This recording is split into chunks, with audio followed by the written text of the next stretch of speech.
Y, y es con lo que quiero empezar hoy, con esto del trigo y la cizaña, ¿verdad? Porque solo hay dos tipos de personas. Entonces, el trigo y la cizaña lo ha mostrado, unos son trigo, otros son cizaña, ¿verdad? Lo sabemos de la parábola. Pero bueno, hay veces que lo dicen, son pecadores justificados, ¿verdad? Salvos, condenados. En fin, hay dos tipos, solo hay dos tipos de personas. No hay un término medio entre una y otra. Hay dos tipos de personas. La diferencia, yo lo veo de esta forma, ¿no? La diferencia es que las dos tipos de personas vienen a ser lo mismo, sino que unas están sin luz, totalmente apagadas, ¿verdad? Están ahí tristes, oscuras, ciegos, tropezando, sin un entendimiento, totalmente desordenados, con un vacío gigantesco. Y las otras es lo mismo, sino que la luz de Dios ha venido a su vida y les ha ordenado y les ha dado gracia y les ha dado un motivo de vivir y les ha llenado y la misma persona, son las mismas clases porque todos tenemos la misma naturaleza, pero unos sin la luz de Dios y otros recibiendo la luz de Dios. He seleccionado dos textos bíblicos para trabajar un poco sobre esto y luego entrar directamente en las características de cada uno de ellos, ¿verdad? Las características del trigo y las características de la cizaña. El primero es Génesis 1 del 2 al 5, que es como empieza nuestra bendita Biblia, nuestro libro, ¿verdad? La palabra de Dios. Dice, y la tierra estaba desordenada y vacía, y las tinieblas estaban sobre la faz del abismo, y el Espíritu de Dios se movía sobre la faz de las aguas. Y dijo Dios, sea la luz, y fue la luz. Y vio Dios que la luz era buena, y separó Dios la luz de las tinieblas, y llamó Dios a la luz día, y a las tinieblas llamó noche, y fue la tarde y la mañana un día. Bueno, está hablando del principio del mundo, pero también está hablando del principio de una relación con Dios. Aquí vemos a la tierra, nosotros en muchas partes, ¿verdad?, de la Biblia habla de que Dios nos hizo del polvo de la tierra, que somos tierra. El argumento tierra puede servirnos, ¿verdad?, de que en realidad somos tierra. El trigo y la cizaña salen de la tierra, ¿verdad? Tierra desordenada y vacía. Yo así estaba. No sé cómo estabas tú o cómo estás tú, pero yo estaba desordenado y vacío. Y no es porque yo fuese desordenado, sino porque yo era un cúmulo de información desordenada que me llegaba. ¿Cómo es el mundo sino un mundo desordenado, un mundo... ¿cómo puedes saber cuál es la realidad del mundo según el canal de noticias que cojas, o es de derechas o es de izquierdas, o es de un lado o es del otro? Y si tú mezclas, al final, ¿cómo sabes, no? Entonces hay un desorden global y bajo ese desorden, tú bajo el razonamiento, bajo tu pensamiento, bajo tu corazón, bajo lo que sientes, estás intentando ordenar todo eso y hoy lo que crees que es verdad, mañana te encuentras con que no es verdad y que tienes que adoptar otra verdad y un desorden, ¿verdad? Y no es porque seamos desordenados, sino porque este mundo es un desorden. Vacío. Yo estaba vacío. Todos los que están sin Dios están vacíos. Claro, no nos damos cuenta de que ese vacío es por la ausencia de Dios. No, queremos llenar el vacío. El corazón constantemente está brotando sentimientos, deseos, y uno no da abasto. No tiene la cantidad de dinero, ni la cantidad de esfuerzo, ni la cantidad de herramientas para poder cumplir todos los deseos que salen de nuestro corazón. Todo aprendemos de niños, ¿verdad? Cuando queremos y lloramos, y nuestros padres, con tal de que no lloremos y que seamos felices, nos dan hasta que llega un momento en el que son conscientes de que no son capaces de cubrir todo lo que el corazón desea. Y en realidad seguimos deseando. Seguro si tengo esto voy a ser feliz, y cuando tengo esto, no, si tengo esto, y al final hay un vacío que no llenamos. Yo sí estaba. Y seguro que tú estás así si no conoces a Dios. Porque es la luz, ¿verdad? La que ordena, dice, el Espíritu dice, estaba la tierra desordenada y vacía y las tinieblas estaban sobre la faz del abismo y el Espíritu de Dios se movía sobre la faz de las aguas. El abismo, ¿verdad? Las tinieblas, el dueño de las tinieblas, el príncipe de las tinieblas, Satanás y sus huestes de maldad y demonios, andan escondidos, se mueven entre la oscuridad, no son visibles, no se dejan ver, pero sin embargo están manipulando y están estorbando y están haciéndonos sufrir un montón, ¿verdad? Y de repente, fíjate que es Dios, no es la tierra, la que dice que venga la luz. No, es Dios el que da el paso para acercarse a la tierra. ¿Qué hace la tierra para recibir la luz? Nada. Es Dios quien dice, sea la luz. Y la luz llega a la tierra. Así fue en mi vida. En el momento en el que Dios ¡pum! Dijo, ahí estás, tú estás desordenado, estás vacío, sea la luz. ¡Fua! No fui yo. No fui yo que me ordené, no fui yo que, ¿verdad? Por eso dice que no es por obras. En realidad no es por obras, es por gracia. Uno no se merece lo que hace Dios y es Dios quien viene a nosotros. Y cuando viene, ¿verdad? Esa luz, lo primero que hace es que expulsa todo lo que está en las tinieblas. Como los bichos cuando le ponen la luz, ¡san! Corriendo y se van a la oscuridad. Si tú estás en la luz, ¿qué bichos va a haber en ti? ¿Qué espíritus va a haber? Las tinieblas no pueden cohabitar con la luz. Y esta es la luz. Sea la luz. Y dijo Dios, y vio Dios que la luz era buena. No la tierra. Lo que es bueno es la luz que viene a la tierra. Y eso nos hace, ¿verdad?, ser buenos. Pero no porque yo sea bueno. Porque yo sigo siendo el mismo de antes. Pero ahora la luz viene y me ordena. La luz me quita las tinieblas. La luz me hace tener vida. Me llena. Me da propósito, me deja ver. No solo veo yo, sino que puedo guiar a otros. La luz. El segundo texto que he cogido, porque da la impresión, ¿verdad?, que Dios viene y uno recibe y... bueno, hay algunos que no quieren recibir la luz. Y el texto lo dice por qué. En Juan 3, 19, 21. Y esta es la condenación, que la luz vino al mundo, y los hombres amaron más las tinieblas que la luz, porque sus obras eran malas.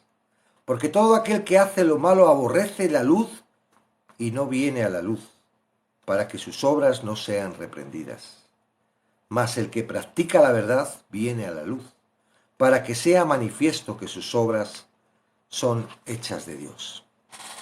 Entonces, esos seres, hemos dicho que había dos, uno apagados, a oscuras, en blanco y negro, pálidos, sin sentido. Ahora vamos a describirlos. No es porque Dios no quiera traerle la luz. No, es porque aman. Se aman. No consideran que necesiten la luz. No consideran que necesiten a Dios. No, ellos se aman. Se aman. Aman a sus obras. Aman lo que son y cómo están y los deseos que tienen y cómo van. Mientras que uno tiene las fuerzas y las ganas y se cree que puede vivir la vida sin Dios y que todo está guay, no va a querer la luz para nada. ¿Por qué? Porque sabe que la luz va y la luz va a mostrar todas las obras que hago malas. Entonces, no es una cuestión de que, ay, me ha tocado que Dios viene. No. Es una cuestión de que tú estás preparado porque ya no te amas. Estás arrepentido de dónde estás, de cómo eres, de la vida que llevas. Entonces, bueno, si todavía estás muy feliz, muy contento con tus proyectos y tus cosas y dices, wow, estos charlatanes serán locos hablando de Jesús. Bueno, te doy un tiempo. Porque yo estuve así durante un tiempo. En mi juventud me comía el mundo. Hasta que el mundo empezó a comerme a mí. Pero es bueno que lo sepas. Porque cuando empieza a comerte el mundo, Vas a saber cuál es el motivo. No vas a ser de los que se quitan la vida suicidándose. Van a decir, oye, ¿te acuerdas aquel loco que hablaba en el TikTok de la luz y las tinieblas? Y, oye, sí, sí es verdad. Y a lo mejor te vas a acercar a alguna iglesia o te vas a acercar a alguien que te pueda mostrar cómo recibir esa luz. Esa luz que no es que tú vayas a ella, es que ella está esperando. Está esperando a que te abras la puerta y vayas a ella. Es una puerta estrecha que tienes que pasar. Mientras que andes por la puerta ancha y el camino ancho, ahora te voy a decir cómo caminan los que son cizaña, los que son pecadores. Claro, a lo mejor no te consideras pecador porque te consideras bueno, pero si no estás en la luz, si no estás en la luz, si tu guía no es la palabra de Dios, esto eres lo que tú eres. Cizaña. Te cuento. La condición en la que nacemos todos es de cizaña. Todos nacemos pecadores. Eso lo dice en Romanos 5:12. Por tanto, como el pecado entró en el mundo por un hombre, y por el pecado la muerte, así la muerte pasó a todos los hombres por cuanto todos pecaron. No eres pecador por lo que haces, eres por naturaleza pecador. Nacemos, nuestra esencia, nuestra naturaleza humana es pecador. Un niño pequeñito es pecador, pues sí, por naturaleza. Y cuando empieza ya a tener voluntad y empieza a poder hacer las cosas, lo que sale de él es de su naturaleza. Por eso llora, patalea, ¿verdad? Y cuando empieza a tener más razonamiento y más cosas, hasta te das cuenta de, pero ¿quién le ha enseñado que está mal, que cuando viene deja de hacerlo? Porque es su naturaleza. Porque está dentro de sí, genéticamente. Dios creó las cosas bien. Igual que no tienes que enseñar a la flor cómo salir y verdad y ser una flor. Nosotros nacemos así. Ahora, nacemos separados de Dios. Eso pasó cuando la naturaleza humana cayó. Nacemos separados de Dios. Es la herencia que recibimos de Adán. Salmos 51:5 dice David, he aquí, en maldad he sido formado, y en pecado me concibió mi madre. Como nacemos todos, ¿verdad? Pecadores, apartados de Dios, la condición en la que estamos, nuestra vida, ¿verdad? Parece como que somos libres y, bueno, dependemos de nuestros papás hasta que ya nos hacemos mayor de edad y después somos libres de tomar las decisiones que queramos. Nadie decide por mí. Eso es mentira. Nacemos pecadores y nacemos directamente esclavos de ese pecado. Juan 8:34 dice, Jesús les respondió, de cierto os digo que todo aquel que hace pecado, esclavo es del pecado. Nuestro destino, si no cambia, ¿verdad? Si no dejamos de ser cizaña, si no dejamos de ser pecadores, nuestro destino es la muerte. Romanos 6:16.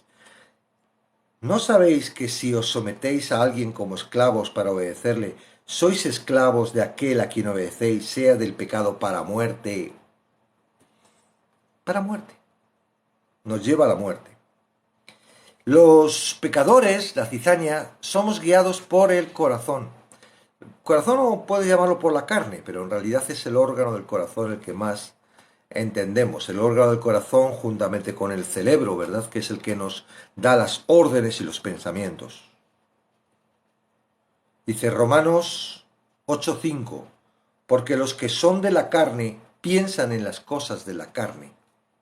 Piensan en las cosas del corazón. Romanos 8:6, porque el ocuparse de la carne es muerte.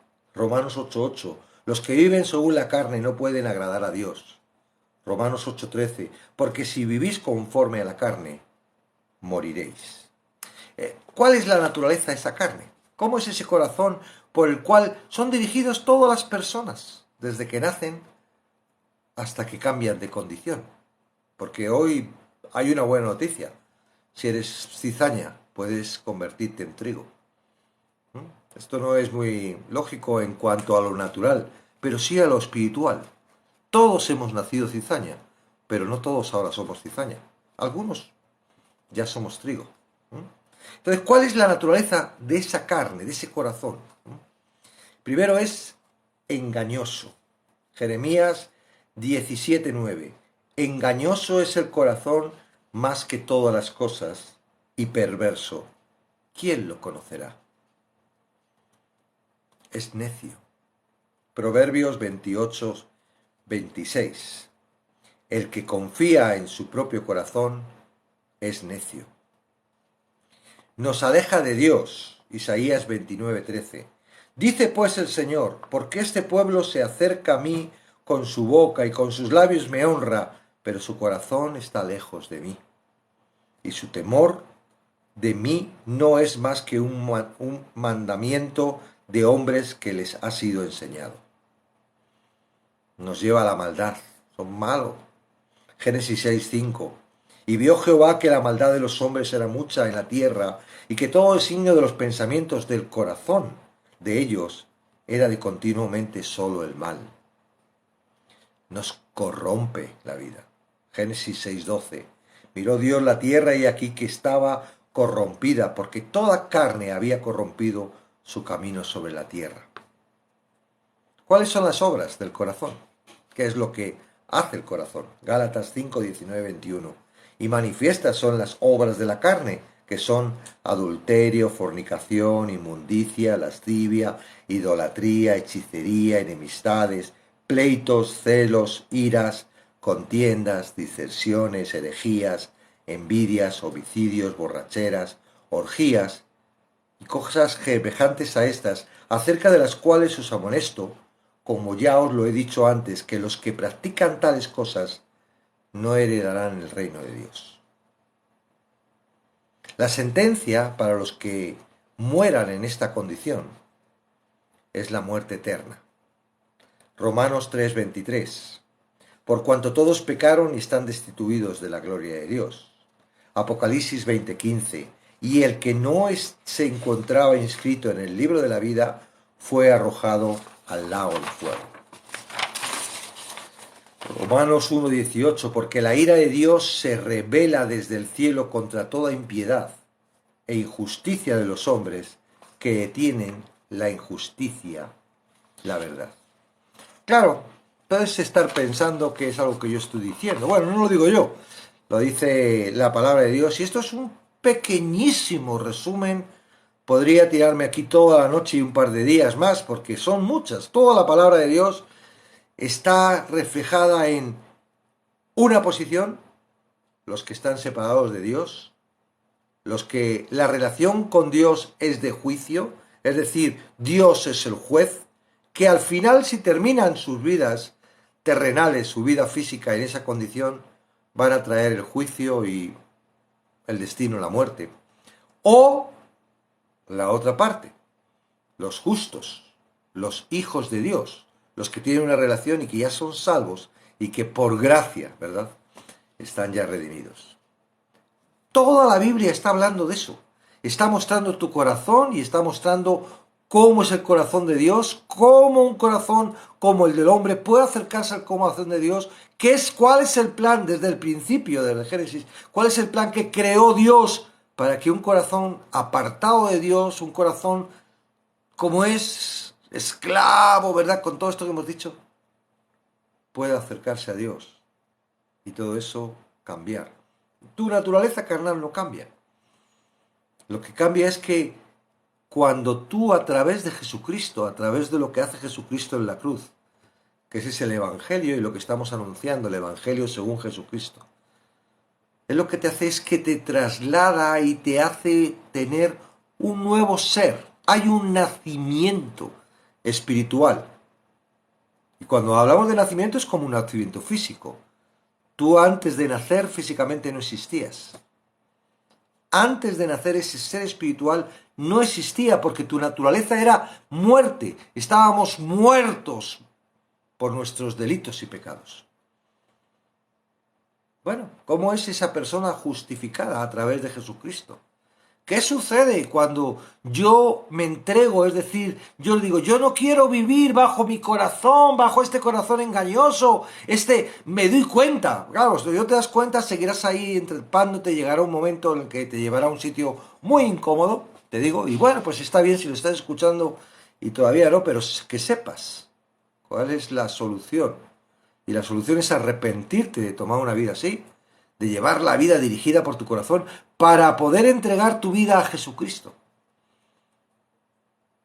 para que Él pueda renacer en ti un espíritu. Pero no es que renazca el espíritu, es que Él mismo, el Espíritu de Dios, viene a morar, te traslada a un cuerpo en Cristo. Bueno, te lo leo con versículos y así. La condición del que está justificado, del trigo, ¿verdad? Es siervo de Dios. A lo mejor a ti que estás apartado, esto te suena feo. Ah, siervo. Bueno, pues para los que estamos con Él es algo tan maravilloso poder ser siervo de Dios, ¿verdad? Porque tú por tus propias fuerzas no vas a poder ser siervo de Dios. Eres esclavo. Esclavo del pecado. Esclavo del Señor del pecado, del príncipe de las tinieblas. Siervos de Dios. Romanos 6:22. Mas ahora que habéis sido libertados del pecado y hechos siervos de Dios, tenéis por vuestro fruto la santificación y como fin la vida eterna. Romanos 6:18. Y libertados del pecado, vinisteis a ser siervos de la justicia. Ya no eres esclavo del pecado, ahora perteneces a Dios. Ahora tu dueño no es Satanás. Tu padre ya no es Satanás, ahora tu padre es Dios. Ahora, si tú no sé cómo consideras a Dios, pero cuando conozcas a Dios, vas a querer tener a Dios como Padre. Somos hijos de Dios también. Romanos 8:14, porque todos los que son guiados por el Espíritu de Dios, estos son hijos de Dios. Somos dirigidos por la mente de Cristo. Ya no nos dirige nuestro corazón. Sigue estando, sigue molestando, sigue queriendo gobernar, pero ya no, ahora ya no nos gobierna este corazón, ¿verdad? Que hemos dicho que es mentiroso, es injusto, es terrible, ¿eh? Ahora somos dirigidos por la mente de Cristo. No por tu mente, sino por la mente de Cristo. Primera de Corintios 2:16. Porque ¿quién conoció la mente del Señor? ¿Quién le instruirá? Mas nosotros tenemos la mente de Cristo.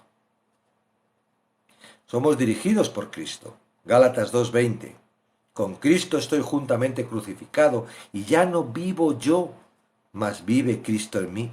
Y lo que ahora vivo en la carne, lo vivo en la fe del Hijo de Dios, el cual me amó y se entregó a sí mismo por mí. Piensas en las cosas del Espíritu. Ya no estás pensando en las cosas de las carnes y en lo que tú sabes que no hay que pensar. No, ahora tus pensamientos son en el Espíritu, porque tienes el Espíritu de Dios. Romanos 8:5, porque 8:5b en la final, porque los que son del Espíritu piensan en las cosas del Espíritu. Tienes vida y paz. Romanos 8:6b, porque el ocuparse del Espíritu es vida y paz. Tenemos victoria en la carne. Esto que cuando eres esclavo te gobierna y no puedes librarte y es lo único que puedes dirigirte y te trae tantos problemas y te hace ser tan, ¿verdad?, tan desgraciado o desgraciada, pues ahora lo puedes controlar. Romanos 8:13, porque si vivís conforme al Espíritu, hacéis morir las obras de la carne. El Espíritu controla y domina nuestra carne. Somos justos. No hay condenación. Romanos 3:24. Siendo justificados gratuitamente por su gracia, mediante la redención que es en Cristo Jesús. Somos santos. Hebreos 10:10. En esta voluntad somos santificados mediante la ofrenda del cuerpo de Jesucristo, hecha una vez y para siempre. Somos perfectos. Hebreos 10:14, porque con una sola ofrenda hizo perfectos para siempre a los santificados. No pienses que esto es el final de lo que yo te voy a decir hoy, pero si te propones leer el Nuevo Testamento, yo hablo del Nuevo, ¿no? No te digo más ya el Antiguo, pero solo el Nuevo Testamento, ¿no? El Nuevo Testamento. Leértelo, anotando en una parte las características del pecador, las que te encuentres, y anotando en otra parte las características de los justificados, de los santos, de los que están con Cristo. ¡Wow! No tienes hojas en tu casa como para llenarlas. Yo me he propuesto, lo voy a hacer. Y voy a escribir un librito y bueno, pues ya lo iré regalando por ahí.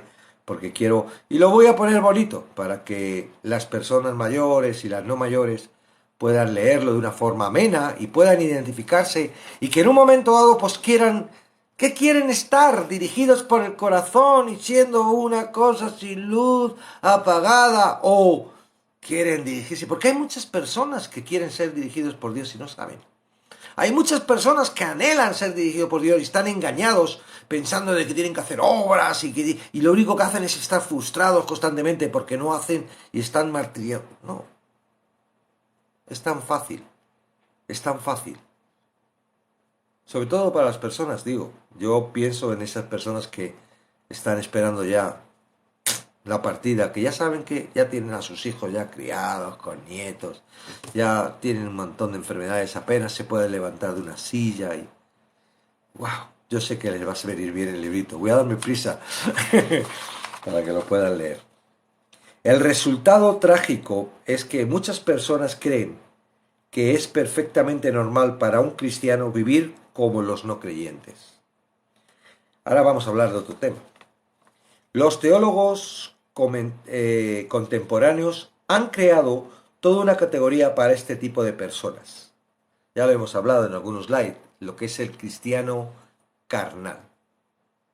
No se puede vivir a medias de los dos estados. Tú no puedes ser un pecador y un justificado a la vez. Tú no puedes ser hoy un pecador, mañana un justificado, luego un pecador, luego un justificado constantemente. Tú no puedes ser un justificado viviendo en la carne. No puedes. O eres uno o eres otro. No te dejes engañar. Entonces, es bueno que, hoy, en este caso estamos hablando de trigo y cizaña. Hoy te das cuenta de que tus características son más de cizaña que de trigo. ¿Mm? Bueno, está bien, porque eso te va a permitir arrepentirte. Y vas a poder decir, ¿qué pasa? ¿En qué estoy pensando? ¿Quién me ha engañado? ¿Quién es el que me está engañando? Que creo que soy, pero mi vida no está dando los resultados que tiene que dar. El trigo es trigo y la cizaña es cizaña. Entonces, eso que han inventado por ahí, ¿verdad? Que hay cristianos carnales que pueden ser cristianos y vivir en la carne, olvídate, eso es una mentira. El cristiano carnal es cizaña engañada. Es cizaña que cree que es trigo. ¿Y qué hace? No hace la función del trigo. Hace la función de la cizaña. Pero cree que es trigo. ¿Qué sería peor? ¿Qué sería peor? Ser cizaña, creerse trigo. Yo creo que eso es lo peor. Más que ser cizaña y conocer que uno es cizaña y que hay que arrepentirse. Que mi vida no está dando los frutos, porque no soy trigo, pero he sido engañado. ¿Qué es lo que sucede? Estoy siendo utilizado. Estoy mostrando a otras personas el Evangelio cuando soy cizaña. No puedo. Una cizaña no puede dar trigo. Entonces esto es muy importante. No existen. No existen. Hay un engaño. Ahora, tú sí puedes ser un trigo apagado. Tú sí puedes ser un trigo que no está dando fruto porque no estás, digamos, teniendo una relación con tu creador, ¿verdad? Estás, como dice en la parábola, bajo un lampón. Es la luz. ¿De qué sirve una luz si está debajo de un cacharro? Pues no sirve de nada. Porque no alumbra para nada, ¿verdad? Está totalmente... no vale. Eso puede pasar. Que seas trigo, que realmente hayas entendido que Jesús es tu Señor, que realmente hayas entregado tu vida, ¿verdad? Y que entiendas que Él ha pagado tu... Pero No tienes una relación con él y eres un trigo pollo. Eso sí puede ser. Pero un trigo carnal, olvídate, eso no existe. No justifiques. No le permitas a tu carne que tome posición, porque si tú eres trigo tienes el Espíritu Santo, y el Espíritu Santo tiene capacidad y poder sobre tu carne. ¿Ven? Entonces, vamos a avanzar un poquito en esto del trigo y la cizaña y vamos a ver la parábola, ¿vale?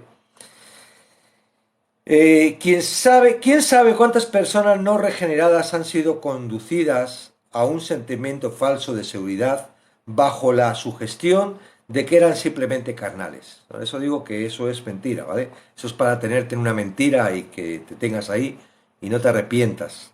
Los cristianos pueden comportarse y se comportan en maneras carnales. Pero no hay nada en la Biblia que sugiera que un verdadero cristiano pueda practicar una forma de vida de indiferencia o antagonismo interrumpidos hacia las cosas de Dios. Los cristianos no se disfrazan de hijos de diablo. La verdad es justamente lo contrario.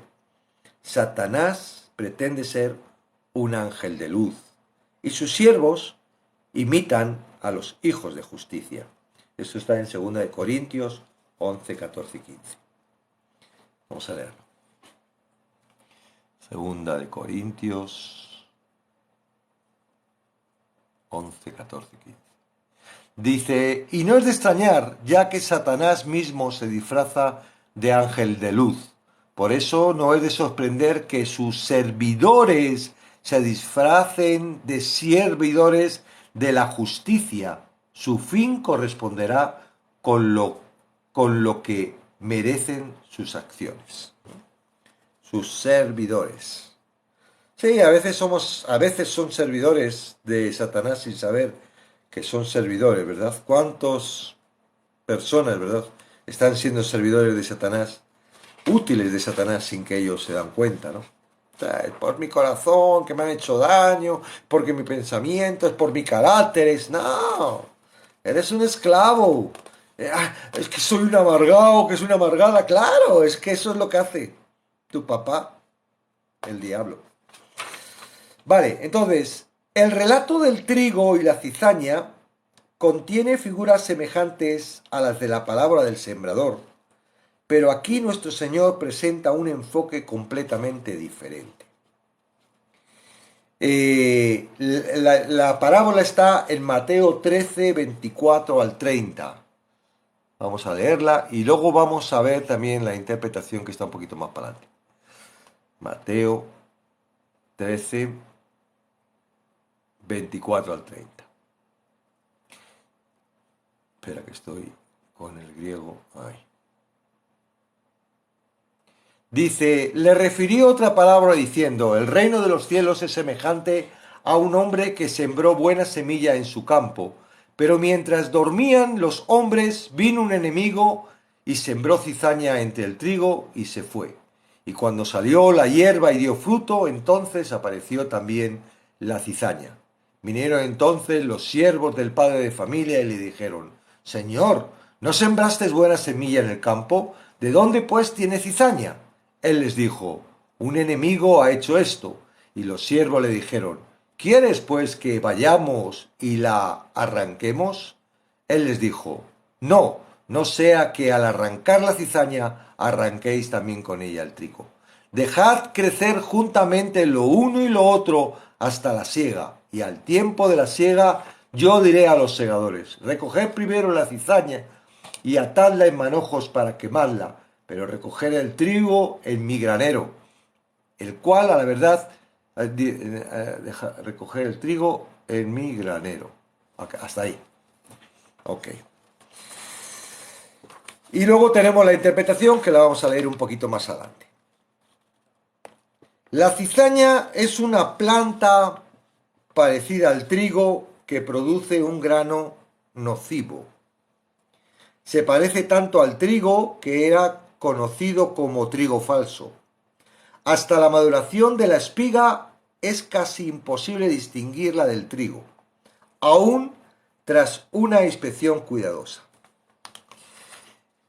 Ni una ni la otra, es decir, ni la cizaña ni el trigo pertenecen a la tierra.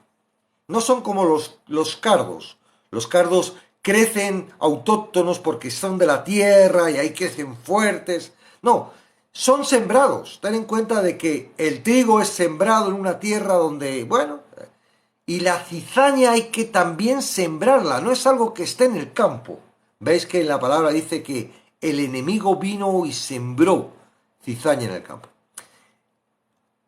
No sé si ahora seguirá esto, pero en la antigüedad, cuando esto se está escribiendo, esto sucedía. Tú tienes un campo, tienes trigo y venía el enemigo. El enemigo es el otro que tiene el trigo más allá, que quiere tener una cosecha mejor que la tuya. Y entonces llegaba por la noche y ¡pum! Y sembraba cizaña, ¿verdad? En el trigo. ¿Para qué? Para que tu campo no tuviera la cantidad de trigo. Es una especie de como de tratado comercial malo, inconveniente, ¿no? Machacar a la competencia, ¿no? Esto es así. La cizaña hay que sembrarla. No es una planta que, ¿verdad? Ok, entonces dice que salen igual y son igualitas, no las conoces. Pero luego cuando crece, ¿verdad? ¿Qué produce esa cizaña? Esa produce fruto. Pero el fruto que produce cae en la tierra. Si tú no quitas, ¿verdad? Y ese fruto es venenoso. ¿Por qué? Porque de una cizaña, de un grano de cizaña, pueden crecer hasta 100 granos de cizaña que caen al campo. Y cada vez es más la cizaña que el trigo, ¿no? Entonces, y aparte está comiendo, ¿verdad? Porque tú cuando siembras el trigo, pero esta crece y está comiendo la fuerza del trigo. Y el peligro de esto era que si tú querías arrancar la cizaña, es probable que a lo mejor también te llevaras el trigo. Por esto, la idea que tenían, ¿verdad? Dijo el Señor, no vayas a arrancar el trigo, déjala que crezca junta. Y ya cuando ya esté grande, ya la vamos a distinguir, vamos a separar una de la otra. Ahora, el trigo y la cizaña crecen juntas. ¿Ok? No son separadas. ¿Qué no es esta parábola que se ha utilizado muy mal en algunos aspectos? Primero, el campo no representa a la iglesia. ¿Por qué no representa el campo? Porque algunos dicen, esto es la iglesia, que ha venido el enemigo y ha sembrado y está creciendo. En la iglesia crecen los cristianos, pero también crecen los gente del mundo y no parecen iguales, pero son distintos, pero no es la iglesia. ¿Por qué no es la iglesia? Porque la palabra lo dice, la misma palabra lo dice. El mundo. El campo representa otra de las cosas malas. La gente le gusta, ¿verdad? Las parábolas. ¡Ah, una parábola! Esto significa el corazón. ¿Verdad? Dios siembra en tu corazón buena semilla, y eso es bueno. Pero el diablo viene y siembra en tu corazón cizaña. Señor, ¿dónde lo pone? Mira, si algo bueno tiene esta parábola, como la del sembrador, es que el mismo que dice la parábola trae la interpretación. ¿Por qué te vas a ir fuera de la interpretación de la palabra? O sea, tienen tan mal, la cara tan dura, de que aun teniendo la interpretación, sacan otra interpretación distinta. Vamos a ver la interpretación. Vamos a ver la interpretación. Lo dice Jesús. ¿Por qué vamos a cambiar? Mateo 13:36. Entonces, despedida la gente, entró Jesús en la casa y acercándose a él, sus discípulos le dijeron, explícanos la palabra de la cizaña del campo. Los demás que estaban en la calle escucharon la parábola, ¡ah, qué bien, qué bonita historia! No les interesaba para nada. Porque la gente que estaba afuera, lo único que les interesaba eran los milagros. Lo único que les interesaba eran las cosas sorprendentes. ¡Wow! Lo que hace Jesús. Pero Jesús estaba dejando palabra y no les importaba no tener ni idea de lo que estaba diciendo. ¡Qué bonito! Ahora sus discípulos no. Esta es una diferencia que hay entre el pecador y el justificado.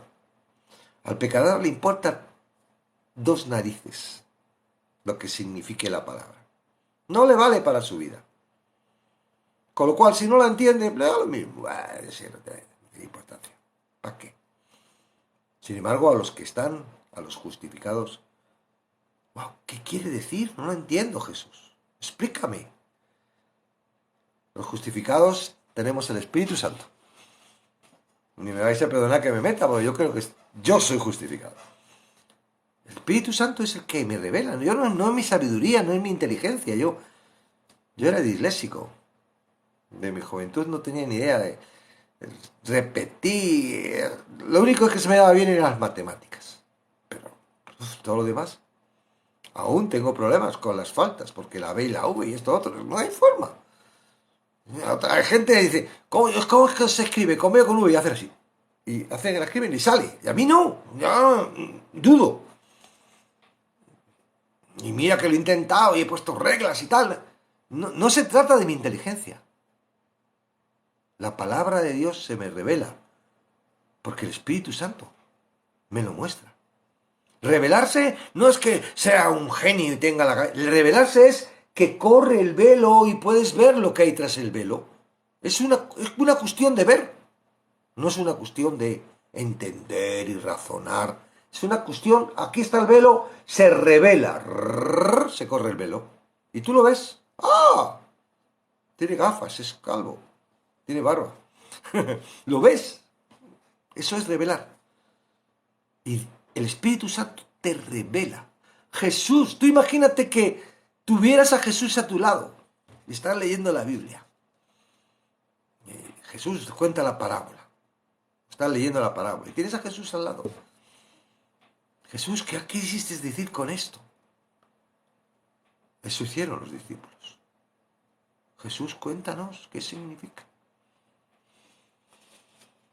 Respondiendo él les dijo, el que siembra la buena semilla es el Hijo del Hombre. Jesús. El Hijo del Hombre es el título que le daban a Jesús. El Hijo del Hombre, el Hijo del Hombre, Jesús encarnado, hecho hombre. ¿Verdad? Jesús. Nada más. Ese es el que siembra la semilla, la buena. El campo es el mundo, no es la iglesia. Si fuese la iglesia, diría la iglesia. Es el mundo. La buena semilla son los hijos del reino, los justificados. Y la cizaña son los hijos del malo, los que no están justificados, los pecadores. El enemigo que las sembró es el diablo.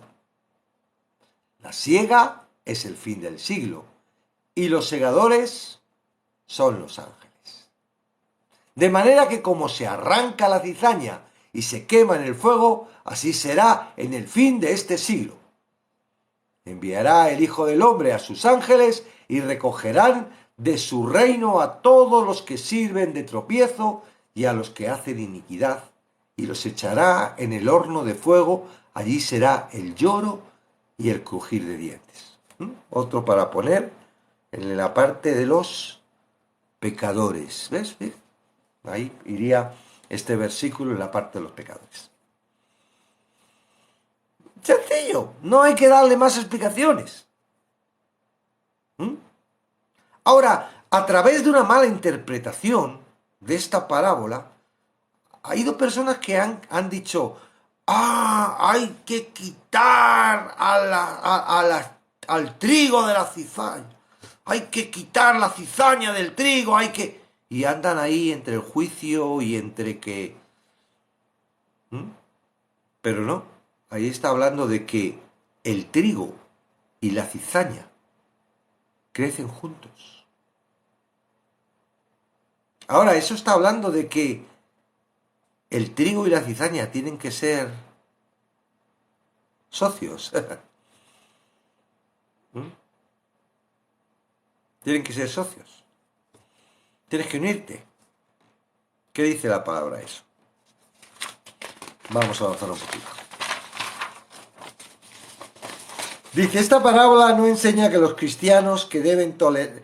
Esta palabra no enseña a los cristianos que deben tolerar a los incrédulos en el compañerismo de la iglesia.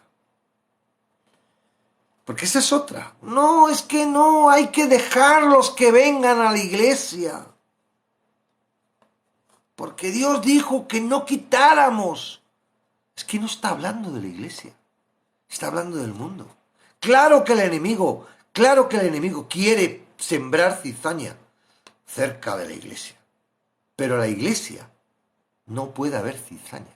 Mira, la iglesia es el cuerpo de Cristo. El problema es que tenemos el concepto de iglesia, esa reunión que tenemos, ¿verdad?, en un local, donde cantamos, donde viene la gente. Eso no es iglesia. Eso no es... Eso es un ministerio para dar a conocer el reino y para... Pero eso no es iglesia. La iglesia es el cuerpo de Cristo. En el cuerpo de Cristo, ¿qué cizaña puede haber? En el cuerpo de Cristo, ¿qué ser pecador puede entrar dentro del cuerpo de Cristo? No. La iglesia, son todos los que son redimidos y están puestos en el cuerpo de Cristo. Entonces aquí esta parábola no está hablando de que los cristianos se tienen que juntar con los incrédulos y que los tienen. Mira, segunda de Juan 9:11. Algunas palabritas, ¿verdad? Hay muchas, pero segunda de Juan, del 9 al 11. Dice, cualquiera que se extravía y no persevera en la doctrina de Cristo, no tiene a Dios. El que persevera en la doctrina de Cristo, ese sí tiene al Padre y al Hijo. Si alguno viene a vosotros y no trae esa doctrina, no lo recibáis en casa, ni le deis bienvenido, porque el que le dice bienvenido practica en sus malas obras. Hasta 11. No estoy hablando de uno que, ¿verdad?, viene y, claro, el pecador viene y le tenemos que hablar. Cuando hablamos de pecador, hablamos de los que no conocen a Cristo. Otra cosa distinta es aquel que viene y sigue practicando el pecado. Y que se considera cristiano, pero solo de título. No está permitido. Esta palabra no está diciendo que hay que permitir en la iglesia eso. Claro, las iglesias a las que hablamos le viene muy bien, porque mientras que traigan las ofrendas, los diezmos, además así tienen personas con las que constantemente predicar. Hay que cumplir, hay que hacer, hay que quitar el pecado, hay que... No. La iglesia es un sitio de santidad.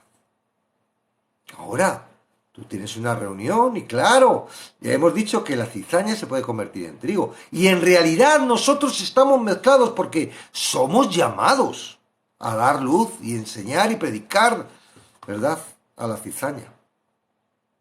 Claro. Ahora no llames iglesia. No lo llames.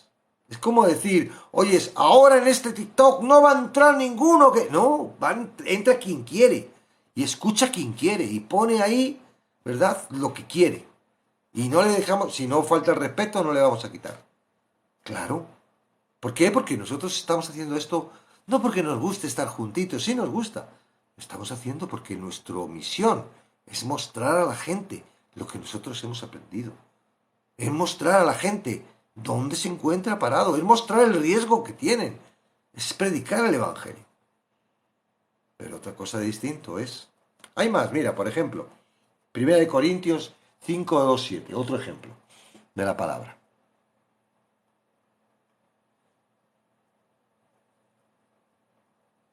Dice, y vosotros estáis envanecidos, ¿no debierais más bien haberlo lamentado para que fuera quitado del medio de vosotros el que cometió tal acción Está hablando de una persona que está cometiendo un pecado y que la iglesia lo sabe, porque Pablo lo sabía que le estaba escribiendo a los corintios. Creo que se refiere a uno que se estaba acostando con la mujer de su padre o algo así, ¿no? El 7 dice, limpiaos, pues, de la vieja de levadura, para que seáis nueva masa, sin levadura como sois, porque nuestra Pascua, que es Cristo, ya fue sacrificada por nosotros. Yo no estoy diciendo ahora que te pongas a juzgar y eches a la gente de tu iglesia porque son pecadores. No estoy diciendo eso. Estoy diciendo que la palabra, esta parábola, no está justificándonos para estar junto con ellos. La palabra habla de no unirse en yugo desigual. Y eso en el contexto de la iglesia. Pero si te pones a hacer negocios, te va a pasar lo mismo. Si te pones de negocios con alguien que no respeta a Dios, que no conoce a Dios, es un yugo desigual. Es un yugo. Tenemos conflictos cuando nos unimos con los mismos cristianos. Imagínate cuando nos unimos con los que no son. Esta parábola contiene instrucciones para la iglesia en el mundo. Satanás siembra a sus discípulos por todas partes. Nosotros que pertenecemos al reino de Dios, existimos en el mismo mundo que los incrédulos. Respiramos el mismo aire. Comemos los mismos alimentos. Vivimos en la misma vecindad. Trabajamos en las mismas fábricas. Vamos a las mismas escuelas.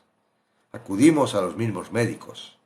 Compramos en las mismas tiendas. Sin embargo, lo que nunca podemos compartir es el compañerismo espiritual. ¿Vas entendiendo? Que crezcan juntos es una acción para no arrancar al trigo, al arrancar la cizaña. Que crezcan juntos no es eso de que tengamos que estar unidos a ellos. No. El no arrancar la cizaña hasta el final, primero es un beneficio porque puede ser que esa cizaña se convierta en trigo. Segundo, es porque al arrancar la cizaña, es probable que estés arrancando trigo. Tú ves a un hermanito que lleva poco tiempo, que en un momento dado está apagado y piensas, oh, este sí que es cizaña, y vas y le echas y ya. Estás arrancando trigo pensando que es cizaña. ¿Tú qué sabes? Deja a Dios que haga su obra, no tú. El mensaje del trigo y la cizaña es sencillamente que Dios no aprueba ningún intento de deshacerse de los incrédulos del mundo por la fuerza. Los discípulos estaban dispuestos a meter la hoz y eliminar a los hijos del maligno. Y podemos entender su celo. Dios no llama a su pueblo a un ministerio de inquisición. Ahora no es el tiempo de arrancar la cizaña. Nuestra misión no es una cruzada política militar y esta no es la hora del juicio en el que somos llamados a administrar justicia. Al contrario, somos enviados como embajadores de Cristo, emisarios de su misericordia y gracia. No estamos aquí por accidente, somos puestos por el Señor en el mundo. No hemos de tratar nunca de escapar de ello. No nos ha llamado a recluirnos en un monasterio ni a escapar con otros creyentes a una comunidad santa.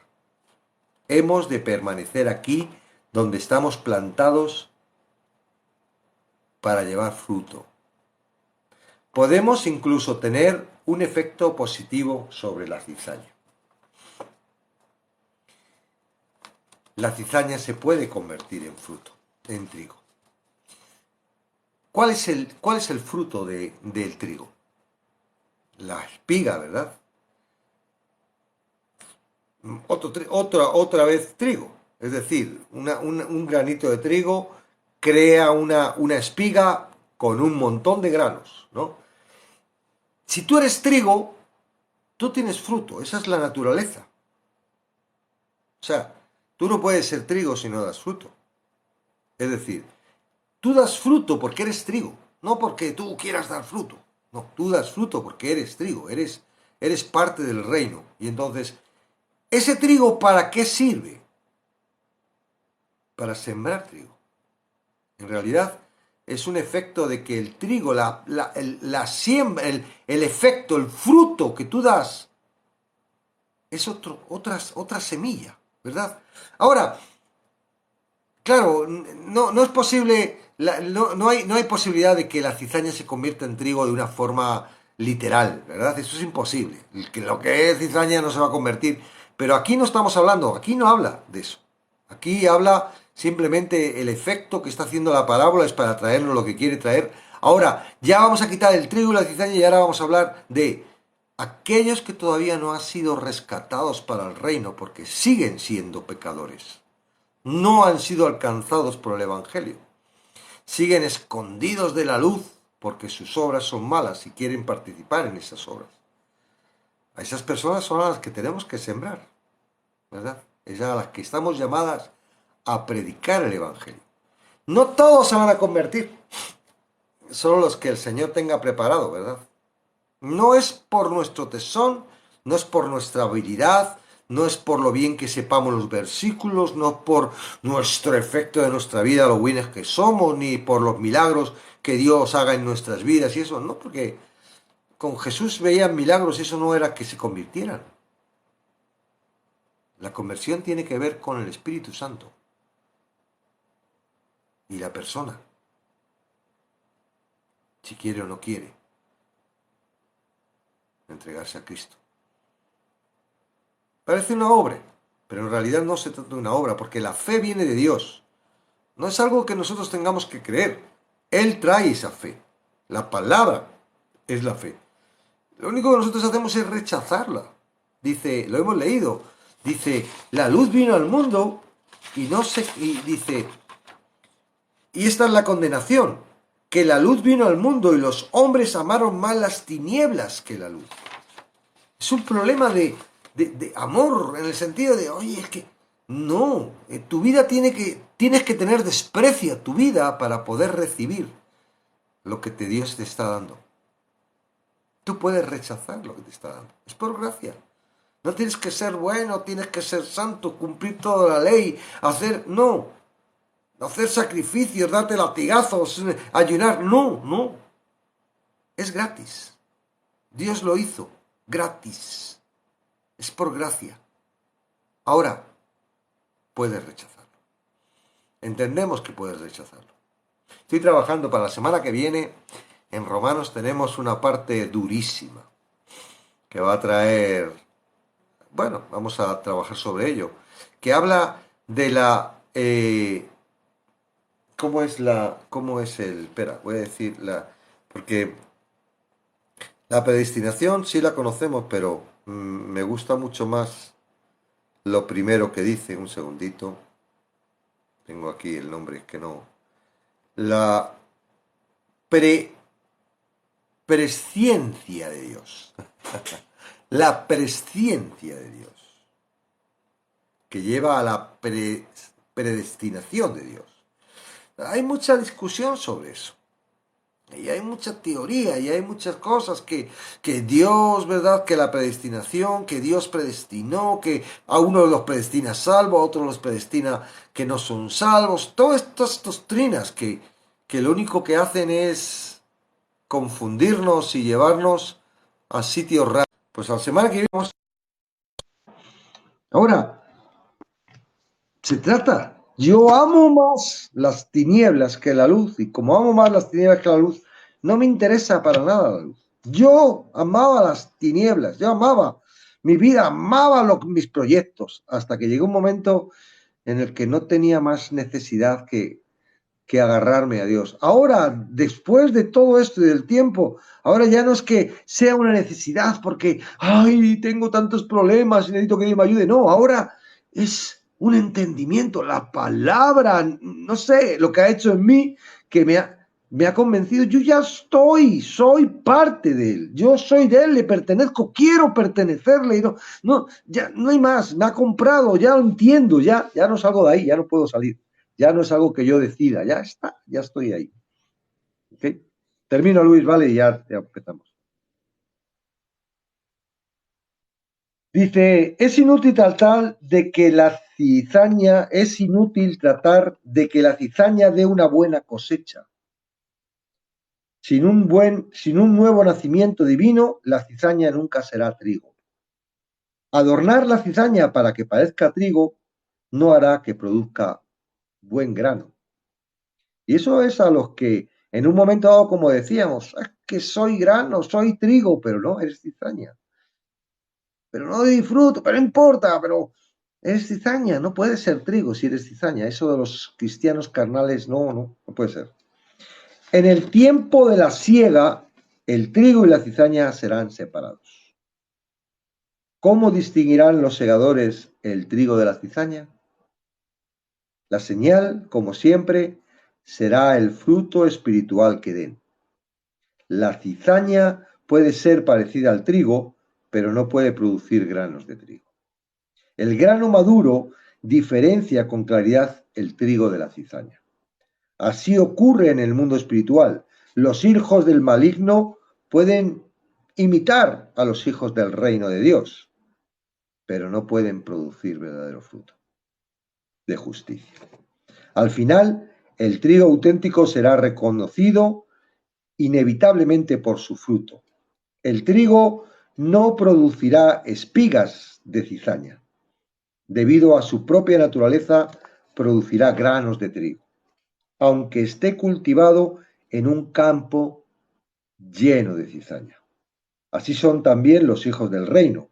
Viven en el mundo donde florecen los hijos del maligno, pero tienen una naturaleza celestial. El fruto que produzcan será diferente del fruto que den los hijos del maligno. De eso podemos estar seguros. Amén.